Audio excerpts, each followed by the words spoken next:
Welcome back. We're continuing our discussion on the status of our civil liberties, and especially as litigation is working its way through the court system. Joining me again is John Carpay. John, vaccine mandates, again, it seems like this is so 2 years ago, but this is still being enforced in some jurisdictions in Canada. Unpack that for us.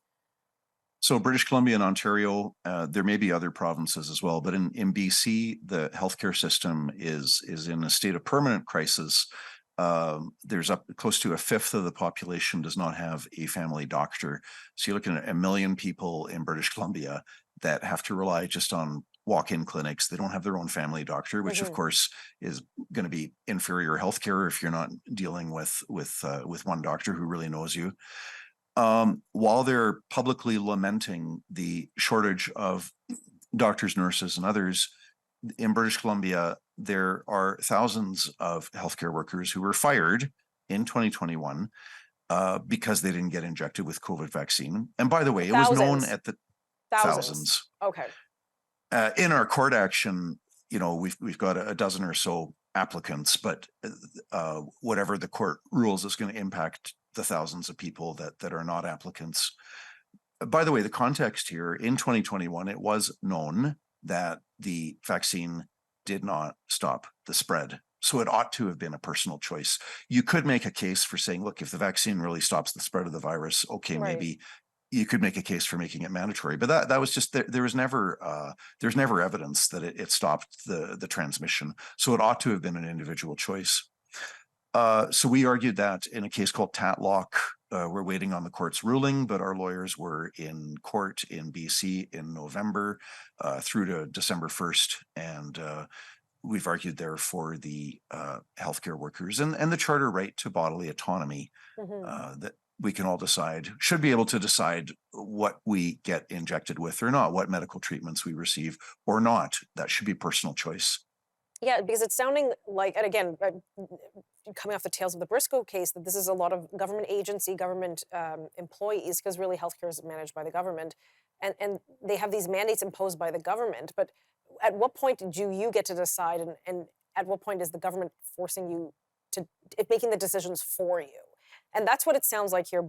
Yes, in BC and Ontario with the healthcare workers, and you're right. I kind of cringe every time I hear that there's a shortage or this emergency room has to close for a weekend because they're simply understaffing, when I didn't realize it was thousands in BC alone, but when I knew that there were thousands coast to coast who could easily and who are willing to come back to work but simply are not permitted to. And those are nurses and medical staff, doctors that we've helped pay for their education. So we want them working.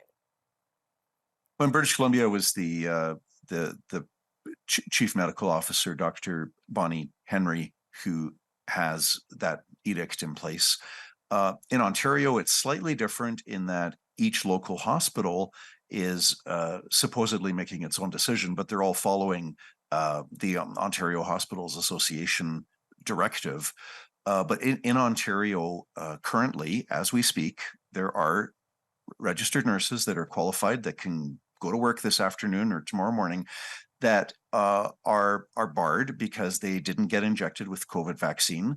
And the health minister in Ontario could fix that overnight and simply issue a directive and say, the hospitals in Ontario are and in every province are 100% government funded. Now, for better or for worse, but that's the reality. So the health minister does have the power to say to hospitals, you're not going to refuse to hire nurses and doctors because they have made a decision and continue to make a decision not to get injected with this vaccine. So that can be fixed instantly in Ontario if there's political will. But there's very few people that know that there are thousands of unemployed nurses and doctors that are looking to get back to work. Yeah, and I don't know the numbers in Ontario, right. but definitely, one is too. If you're understaffed, right? Let's say it was only 10 nurses. Well, don't we want those 10 nurses back to work? And why are we? This is ideology over science. Okay, we know for a fact that this COVID vaccine, did not stop the spread of COVID. we know so much more now. We know that Yeah, COVID yeah, it's not the Spanish flu of 1918. It's not the threat it was made out to be. But even if it was, the vaccine does not stop the spread. So there's no medical or scientific reason to keep these people right. unemployed and then publicly complain about a shortage of healthcare workers. It's Yeah, ridiculous. well, you're not going to get sympathy from me, that's for certain. But yet, we have, I'm in Ontario, there is the one system and that's it. So who's going to suffer at the end? I think the citizens. We'll be right back after this commercial break.